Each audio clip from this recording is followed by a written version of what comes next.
ओम नमो भगवते वासुदेवाय।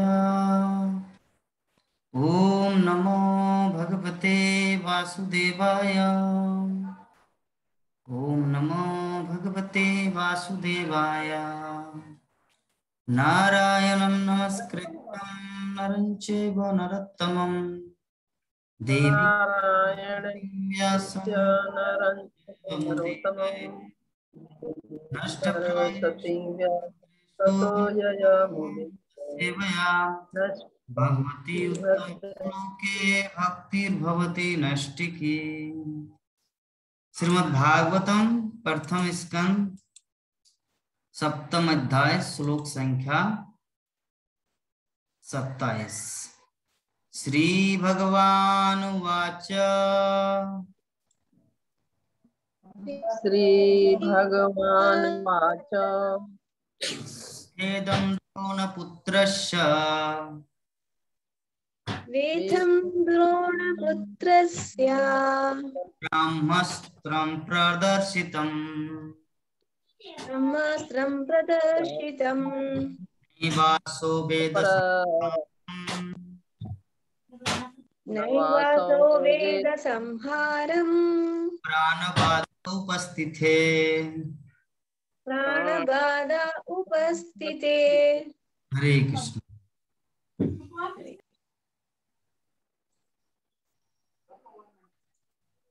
हरे कृष्ण। प्राणमोहन प्रभु जी बोलेंगे, नहीं तो हम बोले? हरे कृष्णा प्रभु। हाँ बोलिए बोलिए।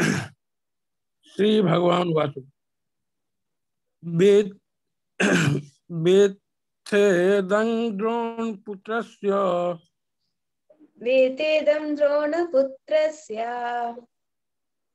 ब्रह्मास्त्रं प्रदर्शितं ब्रह्मास्त्रं प्रदर्शितम् वासो वेद संहारम् नैवासो नैवासो वेदसंहारम् प्राणवाग उपस्थिते। प्राणबाधा उपस्थिते। हरे कृष्ण। हरे कृष्ण। श्री भगवान उवाच श्री भगवान वाच अच्छा, वेतेदं द्रोणपुत्रस्य पुत्रस्य ब्रह्मास्त्रं प्रदर्शितम् ब्रह्मस्य प्रदर्शितम् नैवासो वेदसंहारम् नैवासो संहारम् प्राणबाधा उपस्थिते। प्राणबाधा उपस्थिते।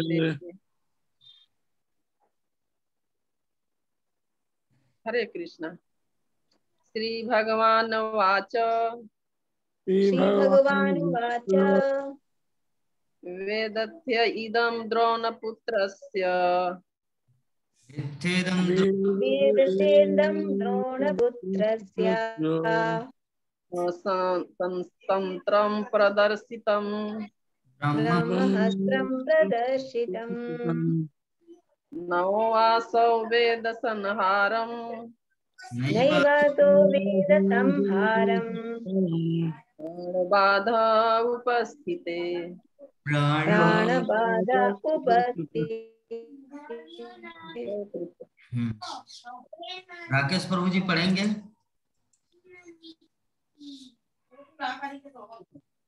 थोड़ा सा देगी रे कानवा में वाला। कौन बता? हरे कृष्ण।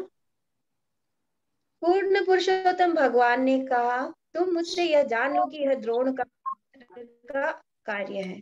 उसने आणविक शक्ति के मंत्र ब्रह्मास्त्र का प्रहार किया है और वह यह नहीं जानता कि उसकी 14 को कैसे लौटाया जाए। उसने निरुपाय होकर आसन मृत्यु के भय से ऐसा किया है। डिस्कस करेंगे। भगवान श्री कृष्ण अर्जुन को उत्तर देंगे। अर्जुन ने पूछा था, तो क्या पूछा था? कल हम लोग जो डिस्कस किए थे, हमारे गीता माता जी थोड़ा बोलेंगे क्या डिस्कस किया था कल के क्लास में। नोट। हाँ, कल के क्लास में ये थे कि भगवान क्यों अवतरित होते हैं। भगवान इस जगत में अवतरित होते हैं हम जैसे पतित आत्माओं का उद्धार करने के लिए। भगवान किसी का पक्षपात नहीं करते हैं, सभी को एक जैसा देखते हैं। जैसे कि जो भौतिक जिंदगी में लिप्त होते, हमारा जो साधारण जो हमारा मूल जो स्वभाव है वो ऐसा नहीं है कि हम भौतिक इसमें जाए। हमारा मूल स्वभाव है कि हम भगवान के प्रति, भगवान के लिए हर समय चिंता करेंगे, भगवान के महिमा गाएंगे, सब था हमारा साधारण स्वभाव वह था। लेकिन क्या हुआ, हम लोग इस भौतिक जगत में आने से कुछ ऐसा चीज हम लोगों को मिल गया जिससे हमको, जैसे कि भोग करने का, जैसे कि जीव भोग करने में असमर्थ है। जो जीव तो भगवान के नित्य दास है कहते हैं। जब वह किसी स्थिति, जैसे ये जब स्थिति को भूल जाते हैं माया के द्वारा, माया उनको वो घर लेती है, तो जब माया के द्वारा जब भूल जाते हैं तो भौतिक जगत में भोग करने को सोचते हैं। वह इस वजह से भ्रम होने की वजह से भगवान इसी झूठी भोग धारणा जो है उसको नष्ट करने के लिए, किससे, जीवात्मा को अपनी भगवत धाम ले जाने के लिए, उसको नष्ट करने के लिए भगवान अवतरित होते हैं। यानी जैसे बचपन के बाद जवानी होती है, जवानी के बाद बुढ़ापा, तो इसका मतलब क्या, बच्चा अपना बचपन और जवानी और बुढ़ापा एक साथ किसके कारण होता है, कृष्ण के कारण होता है। तो जैसे आपने एक एग्जाम्पल दिए थे कि बच्चा अपने पिता से 10 रुपए देने के लिए बोलते हैं और बताते हैं कि मुझे सिगरेट पीना, क्या पिता उसको सिगरेट पीने के लिए 10 रुपए देंगे? नहीं देंगे। अगर वो बोलते कि हमको कुछ खाने पीने के लिए चाहिए था तो देते। तो भगवान भी उसी प्रकार हमारे अच्छा बुरा के लिए, हमारे जो हम बुरे जगह में गए हैं वहां से निकाल के हमको सीधा भगवत धाम ले जाना चाहते हैं। इसलिए वो अवतरित होकर के सभी जीवात्माओं को, पतित आत्माओं को भी, जो भक्त है उन लोगों को भी ये करने के लिए लेके जाता था। फिर दूसरे वाले इसमें ये था कि भगवान अर्जुन जो है भगवान के अंतरंगा मित्र थे, तो भी उन्होंने विनती करके उनसे प्रार्थना की, ये दिखाने के लिए कि वो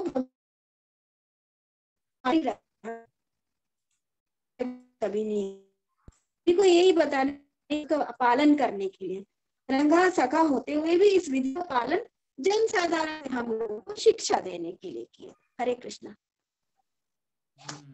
बहुत सुंदर।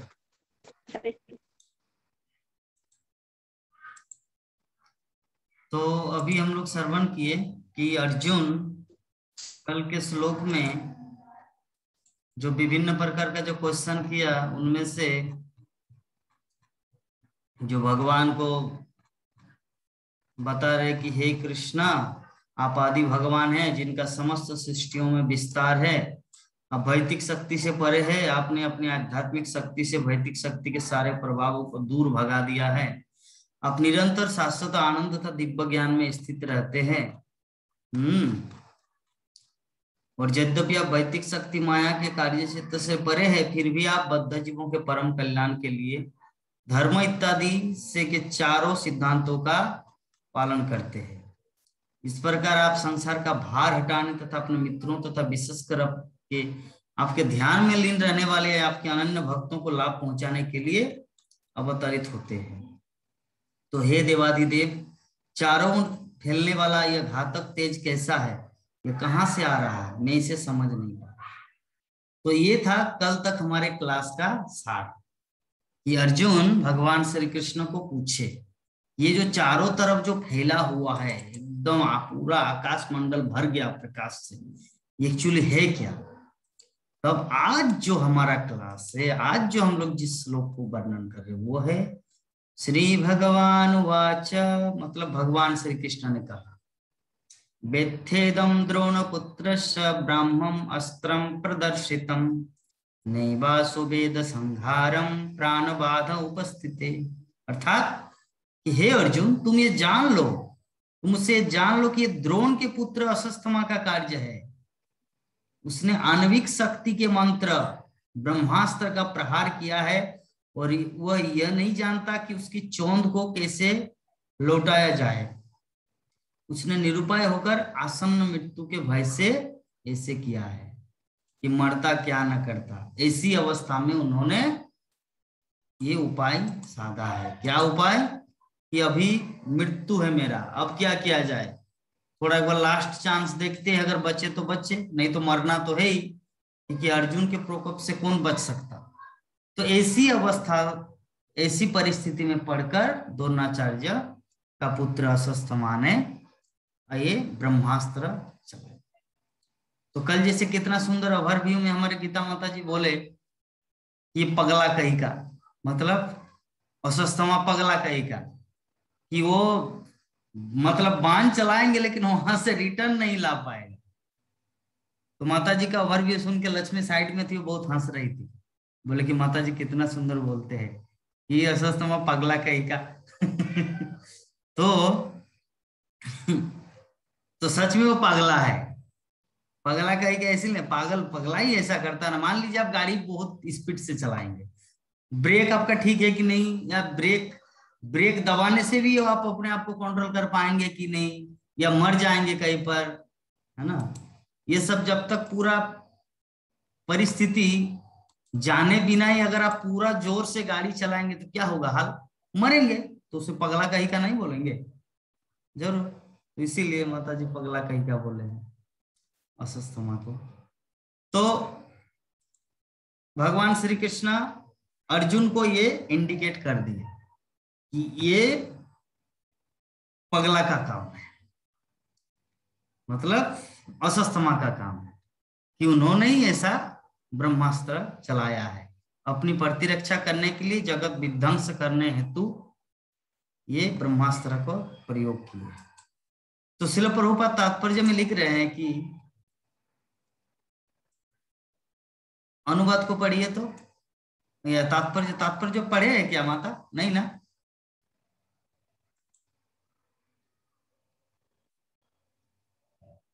तात्पर्य पढ़े?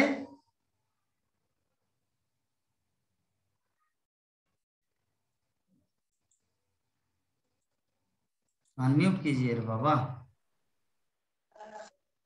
हरे कृष्ण। तात्पर्य, ब्रह्मास्त्र आधुनिक आणविक हथियार के समान है जिसका संचालन परमाणु ऊर्जा से किया जाता है। हरे कृष्ण। क्या बोले? बोले कि तात्पर्य पढ़े कि नहीं? तात्पर्य ही तो पढ़ रहे हैं। ठीक है पढ़िए। अच्छा, ऊपर वाला, हाँ ये तो प्रभुपाद जी का बता रहे, हम पढ़ रहे थे। अच्छा, सीधा वाला। पूर्ण पुरुषोत्तम भगवान ने कहा मुझसे यह जान लो कि यह द्रोण पुत्र का कार्य है। उसने आणविक शक्ति के मंत्र ब्रह्मास्त्र का प्रहार किया है और वह यह नहीं जानता कि उसके तेज को कैसे लौटाया जाए। उसने निरुपाय होकर अस्त्र आसन मृत्यु के भय से ऐसा किया है। हरे कृष्ण। तात्पर्य, ब्रह्मास्त्र आधुनिक आणविक हथियार के समान है जिसका संचालन परमाणु ऊर्जा से किया जाता है। परमाणु शक्ति पूर्ण दहनशीलता पर आधारित है और ब्रह्मास्त्र भी इसी प्रकार चलता है। यह परमाणु विकिरणों के समान ही असह्य ताप उत्पन्न करता है, लेकिन अंतर इतना है कि परमाणु बम एक स्थूल नाभिकीय हथियार है, जबकि ब्रह्मास्त्र सूक्ष्म हथियार है जिसे मंत्र पढ़कर उत्पन्न किया जाता है। यह सर्वथा भिन्न विज्ञान है और प्राचीन काल में भारतवर्ष में ऐसे विज्ञान का अनुशीलन होता है। मंत्रोच्चार का यह सूक्ष्म विज्ञान भी भौतिक है, लेकिन अभी भी आधुनिक भौतिक विज्ञानियों द्वारा इसको जानना शेष है। सूक्ष्म भौतिक विज्ञान किसी आध्यात्मिक नहीं होता, लेकिन आध्यात्मिक विधि से इसका प्रत्यक्ष संबंध होता है जो और भी अधिक सूक्ष्म है। मंत्र का उच्चारण करने वाला जानता है कि अस्त्र को किस प्रकार छोड़ा जाए और फिर उसे किस प्रकार वापस लाया जाए। यह पूर्ण ज्ञान था, लेकिन इस सूक्ष्म विज्ञान का प्रयोग करने वाला द्रोणपुत्र यह नहीं जानता था कि किस प्रकार उसे लौटाया जाए। उसने अपनी मृत्यु को निकट देकर भयभीत होकर इसका प्रयोग तो किया, लेकिन यह बात न केवल अनुचित थी बल्कि धर्म विरुद्ध भी थी। ब्राह्मण पुत्र होने के नाते उसे इतनी अधिक गलतियां नहीं करनी चाहिए थी और कर्तव्य की ऐसी घोर उपेक्षा के लिए उसे स्वयं श्री भगवान दंडित करेंगे। हरे कृष्ण। यहाँ पे हम लोग वही चीज देख रहे हैं कि व्यक्ति को अपने नियंत्रण जितना वो कंट्रोल कर पाएंगे उसी हिसाब से कुछ करना चाहिए। हम लोग बचपन में पतंग उड़ाते थे, याद है सबको? गीता माता जी पतंग उड़ाए थे कभी? तो पतंग उड़ाते तो जो सूता जो है ना, यहाँ पे ढुर ऐसे सूता छोड़ते थे और वो पतंग इतना दूर जैसे आकाश में विलीन हो जाएंगे। तो उतना दूर भेज तो सकते हैं, लेकिन वहां से रिटर्न ला पाएंगे कि नहीं, उस हिसाब से सूता को छोड़ना चाहिए, है ना। अगर आप पूरा सूता को एकदम पूरा खत्म कर दिए तो खत्म करके लाभ क्या है, उसको वहां से ला पाएंगे? ये क्षमता है आपके पास? तभी उतना दूर छोड़ो। और उसमें भी और एक दूसरी बात है, और भी दूसरा बच्चा भी पतंग उड़ाते हैं, तो उनमें से अगर कट जाए ऐसे तो आपका पतंग वहीं पर मर के आएगा, वो जीवित लौट कर नहीं आएगा, क्योंकि सूता सूता में हवा के कारण ऐसे बाज लग जाता है। नंद किशोरी माता जी अनुभव है इस चीज का, कभी किए है पतंग उड़ाना? नहीं प्रभु जी, उड़ाए हैं तो नहीं, लेकिन देखे हैं देखे हैं। पतंग उड़ाते हैं। देखना हो करना हो एक ही चीज है, मतलब एक पतंग दूसरे पतंग को वो आकाश मार्ग में ही उसको काट देते हैं, और सूता भी कहीं पर अटक जाता है, तो इसे कहते हैं अनकंट्रोल। तो व्यक्ति को पतंग उतना ही दूर तक उड़ाना चाहिए जितना कि वो वहां से उसको रिटर्न जीवित अवस्था में ले आए। प्राणमोहन प्रभु जी अपने जीवन में कभी किए है पतंग उड़ाए है? नहीं प्रभु जी, नहीं उड़ाया। तब तो बहुत सीरियस भक्त है। गीता माता जी का क्या कहना है?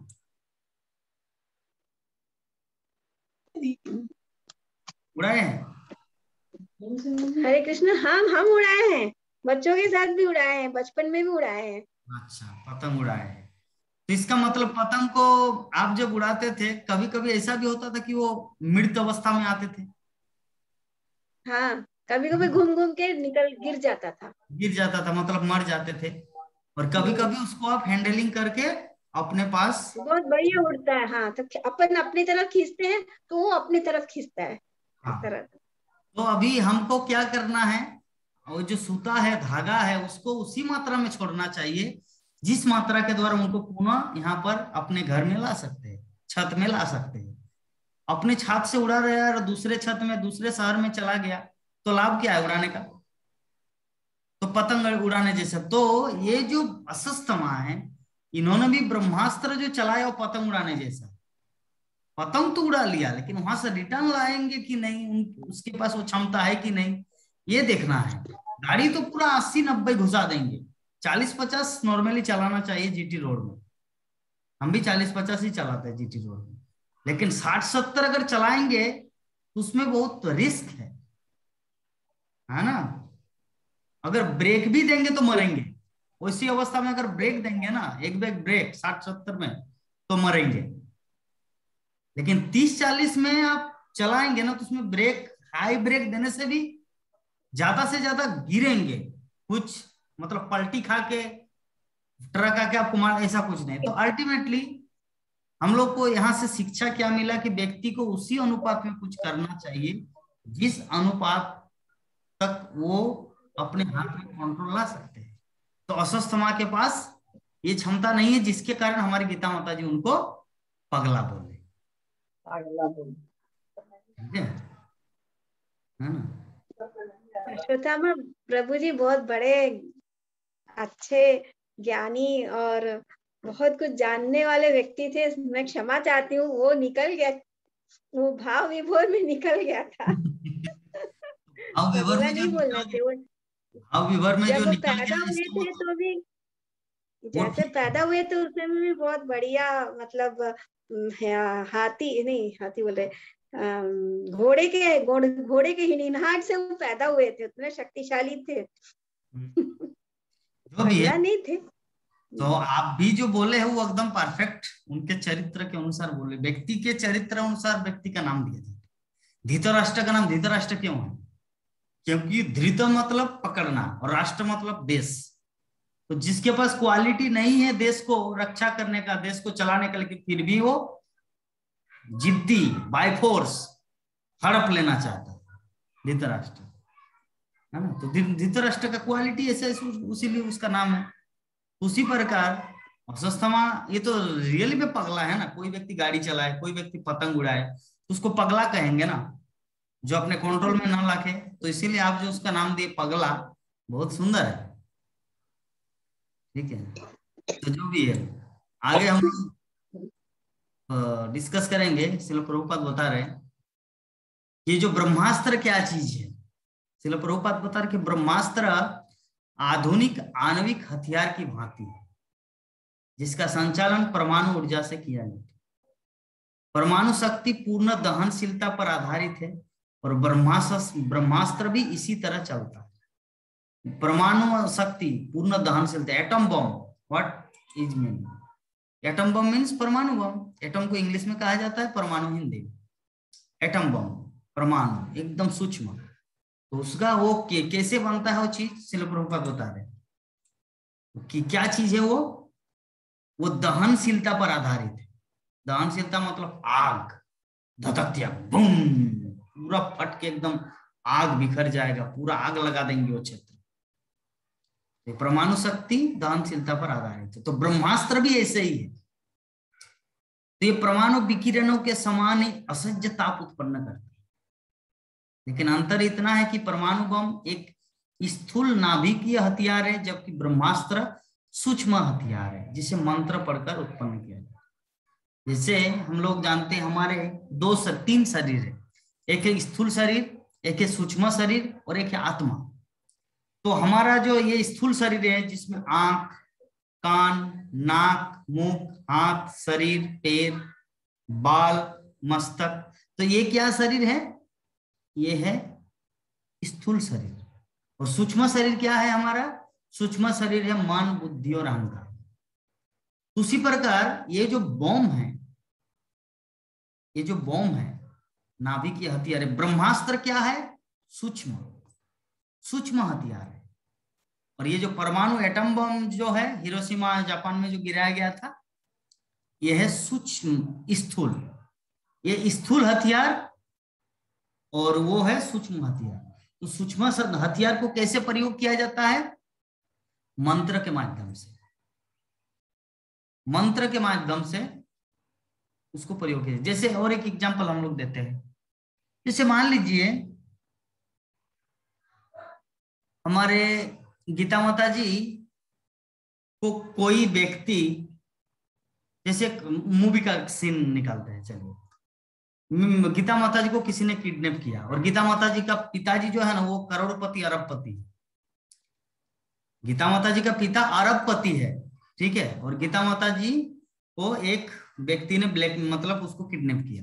किडनैप करके उसको धमकी दे रहे हैं कि आप अगर अपनी बेटी को छुड़ाना चाह रहे तो 25 करोड़ रुपया ले आओ। तो बोले कि ठीक है मैं जा रहा हूं।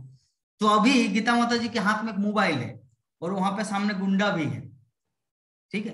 तो अगर वो फोन करके बोले नहीं बाबा ऐसा मत कीजिए, मैं अपनी बुद्धि के द्वारा यहाँ से छूट जाऊंगे, ठीक है, ये फोन कर सकते हैं।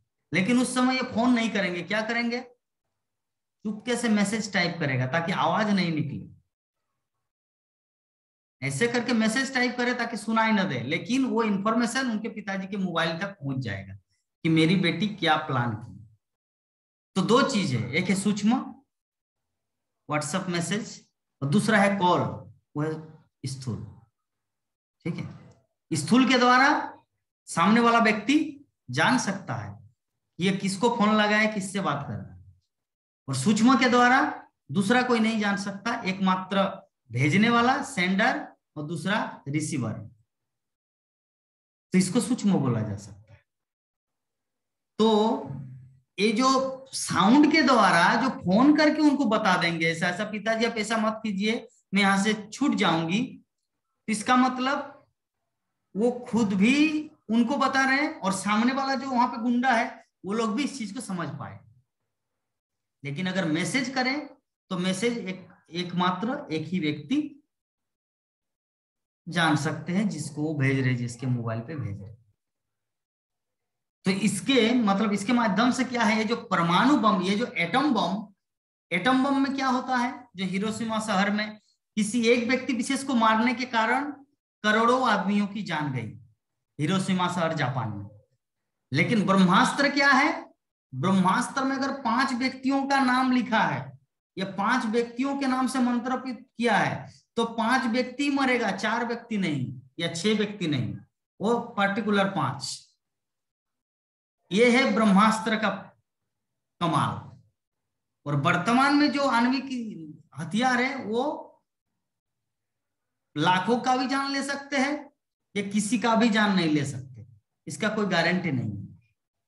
किंतु ब्रह्मास्त्र जिसके उद्देश्य पर छोड़ा जाएगा उसको मरना पड़ेगा। तो यह ब्रह्मास्त्र का कमाल है ना।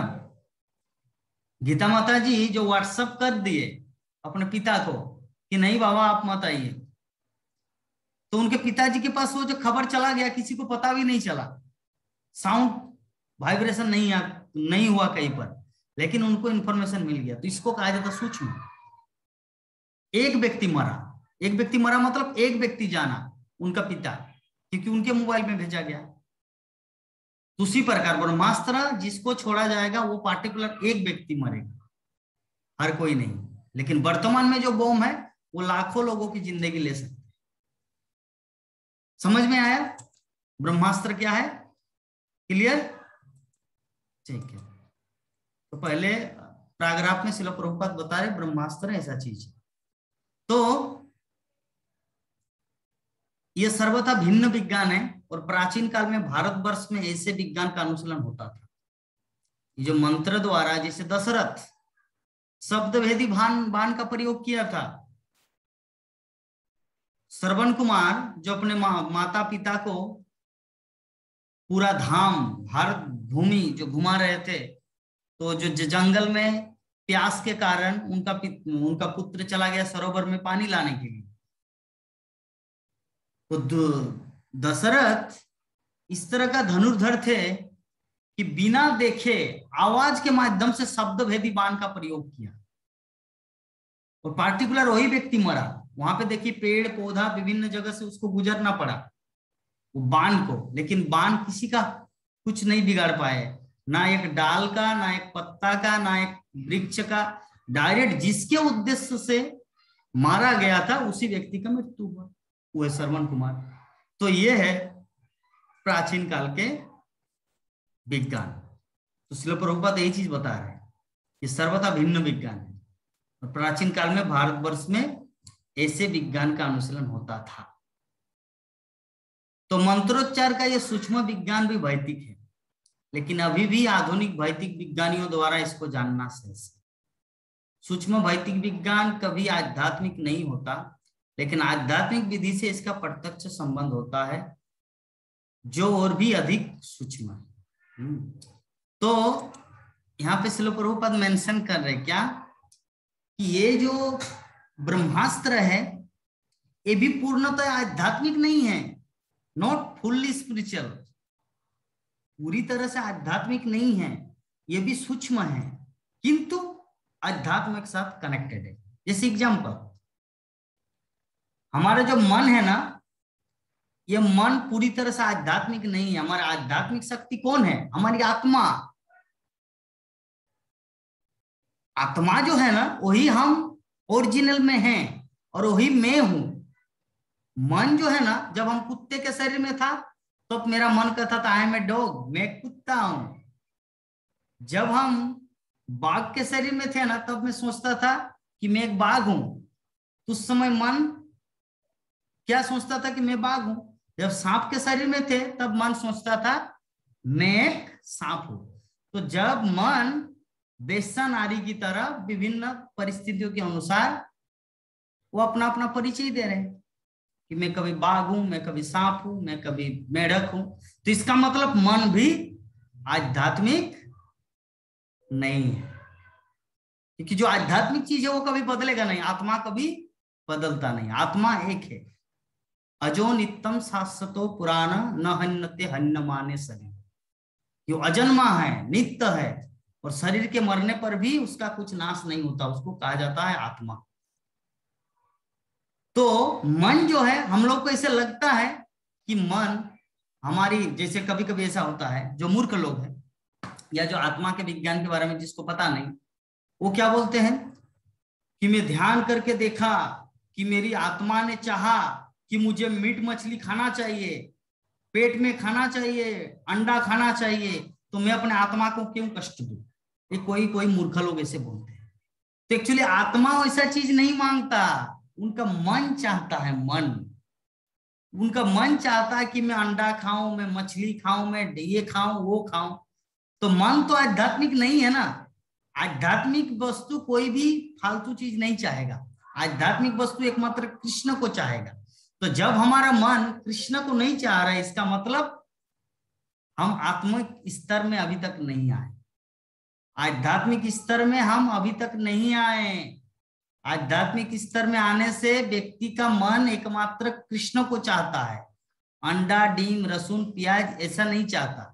जब ऐसा कोई ऐसे उत्तर देते हैं ना, अरे क्या प्रभु जी आप लोग इस्कॉन के भक्तगण दुनिया को सिखा रहे हैं, अरे आत्मा चाह रहे कि कुछ खाने का, मीट खाने का, मछली खाने का, मैं क्यों ना दूं, उनकी इच्छा को पूरी क्यों ना करूं। अरे मूर्ख, महामूर्ख, वो आत्मा नहीं चाह रहे, वो तुम्हारा मन चाह रहे, और मन तुम्हें नरक ले जाए। तो मन, यद्यपि उनकी नजरों में मन क्या है? आत्मा। तो क्या मन क्या आत्मा है? मेरा प्रश्न है, क्या मन आत्मा है? नहीं है। लेकिन वो मूर्ख क्या सोचते कि मन को ही आत्मा मान लेते। तो इसी प्रकार ये जो ब्रह्मास्त्र है, यद्यपि ये एक्चुअली है पूर्णतया सूक्ष्म, किंतु अध्यात्म के साथ कनेक्टेड है। क्यों? क्योंकि मंत्र है, क्योंकि मंत्र के माध्यम से संचालित होता है। मंत्र सब दिव्य होता है, मंत्र जो भी है ना, मंत्र सब आध्यात्मिक ध्वनि है, दिव्य है। तो ये जो ब्रह्मास्त्र है पूर्णतः आध्यात्मिक नहीं है। लेकिन हमारा हरे कृष्ण महान मंत्र क्या है? ये पूर्णतः आध्यात्मिक है, फुल्ली स्पिरिचुअल। ठीक है, आत्मा जो है ना वो पूर्णतः आध्यात्मिक है, मन जो है ना आध्यात्मिक नहीं है, लेकिन आत्मा से कनेक्टेड है, आत्मा से कनेक्टेड है, आत्मा से कनेक्टेड है। तब तो हमारा मन आत्मा के अनुसार चल। जैसे अभी हमारा मन किसके आधार पर चल रहा है? शरीर के आधार पर, कि मैं कुत्ता हूं, मैं बिल्ली हूं, मैं मेढक हूं, मैं चूहा हूं, मैं मयूर हूं, मैं घोड़ा हूं। हमारा मन जो है अभी किसके द्वारा संचालित हो रहा है? शरीर के द्वारा। जो व्यक्ति जिस शरीर में है स्थित, उसी अनुसार वो अपने मन को चलायमान करते हैं। लेकिन जो शुद्ध भक्त है, प्रभुपाद, गुरुदेव, भक्ति सिद्धांत सरस्वती ठाकुर, प्रहलाद महाराज, ध्रुव महाराज, वो लोग के पास भी तो शरीर था, लेकिन उन लोग की चेतना कहां पर था? आत्मा के ऊपर। I am not this body, I am spirit soul. Prabhupada पहले से लेकर अंतिम अवस्था तक, जीवन के अंतिम अवस्था तक उन्होंने क्या प्रवचन किया? मैं ये शरीर नहीं, मैं आत्मा हूं। तो हमारे इस्कॉन जीवन में, या हमारे इस्कॉन से जुड़ने का, या प्रभुपाद की शिक्षाओं में हमारे जीवन को ढालने का उद्देश्य एक ही है कि हम लोग कितना आत्म साक्षात्कार हो पा रहे हैं। अगर भक्ति जीवन में आके, कृष्ण भक्ति के क्षेत्र में आके अगर हम लोग अध्यात्म बुद्धि में ही फंसे हैं, इसका मतलब हम लोग भक्ति जीवन में प्रगति नहीं कर रहे। भक्ति जीवन की प्रगति का अर्थ होता है हम अध्यात्म स्तर में, आत्मिक स्तर में कितना आ पा रहे हैं। ठीक है, तो जो भी है, आज जो है ना, आज है गोपाष्टमी। आप लोग को पता है, गोपाष्टमी के दिन में आज श्रीमती राधा रानी अपना चरण दर्शन देती है। एक साल में पूरे 365 दिन में आज जो पहला दिन है, आज का दिन, गोपाष्टमी के दिन, श्रीमती राधा रानी अपना चरण दर्शन देती है। तो आज क्यों चरण दर्शन देते हैं? आज चरण दर्शन इसीलिए देते हैं क्योंकि आज राधा रानी गोप वेश धारण किए थे। गोप, तो गोप मतलब लड़का, तो लड़का चरण दर्शन देना क्या कोई बड़ी बात थोड़ी है। नारी जो होते हैं, महिला जो होते हैं, वो घूंघट लगाना, पैर को छिपाना, चरणों को छिपाना, एक मर्यादा है। लेकिन लड़कों के लिए क्या मर्यादा? वो तो गेंजी पहन के भी घूम सकते हैं, कहीं पर गामछा पहन के भी घूम सकते हैं। लेकिन माताजियों के लिए ऐसा नहीं है। माताजियों के लिए मर्यादा है, उनको साड़ी पहनना है, घूमटा लगाना है, ऐसा करना, वो करना है। लेकिन पुरुषों के लिए ऐसा नहीं। तो इसीलिए आज राधा रानी क्या वेश धारण किए थे? गोप, मतलब लड़का सजे थे। तो लड़का सजे थे, जिसके कारण ही आज ये आपका अपना चरण दर्शन जगतवासियों को दिए। तो आज बहुत ही दुर्लभ दिन है। तो हम लोग थोड़ा राधा रानी का पिक्चर देखेंगे, राधा रानी का चरण, और श्रीमती राधा रानी से प्रार्थना करेंगे ताकि हमारे भक्ति जीवन में हम लोग प्रगति करें, भक्ति जीवन में आगे बढ़े, श्रील प्रभुपाद की शिक्षाओं में अपने जीवन को ढाले, तभी हमारा जीवन सफल होगा। तो इस प्रकार आज का जो हमारा श्लोक है लगभग कि ये जो सूक्ष्म विज्ञान, भौतिक विज्ञान, आत्मविज्ञान,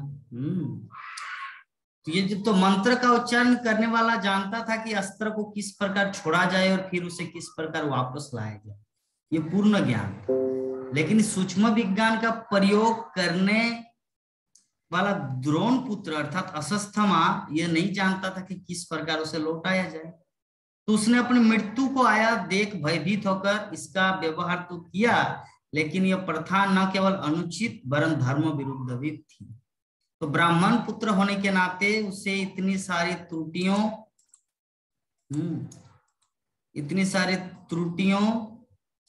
नहीं करनी चाहिए थी, और कर्तव्य की ऐसी सरासर उपेक्षा के लिए उसे स्वयं भगवान द्वारा दंडित होना था।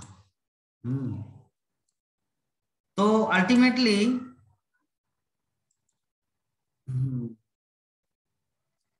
मायापुर टीवी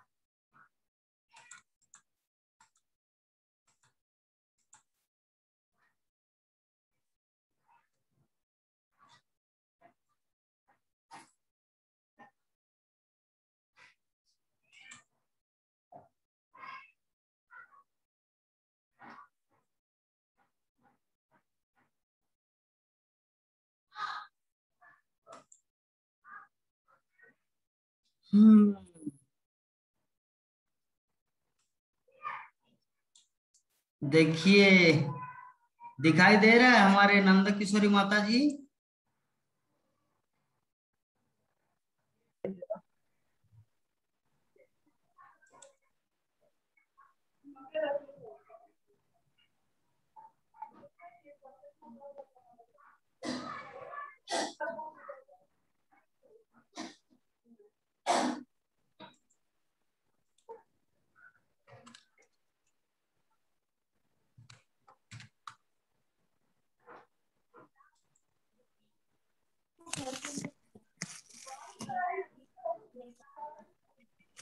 आप लोग देख पा रहे हैं माता जी, नंद किशोरी माता जी?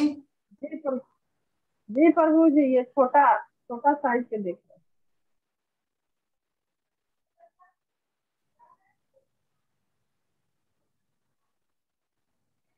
रुकिए,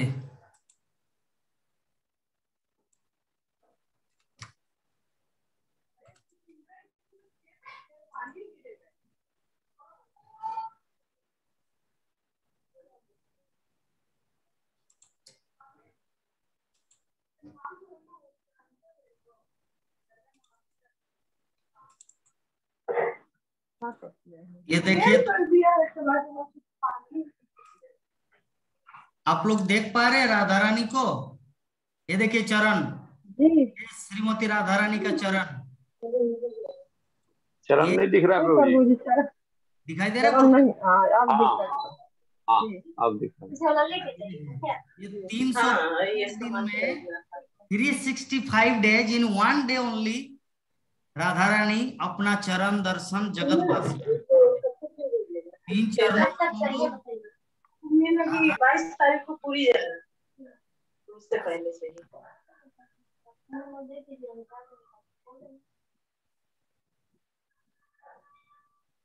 कांचन गौरांगी राधे वृंदावनेश्वरी वृषभानुसुते देवी प्रणमामि हरिप्रिये।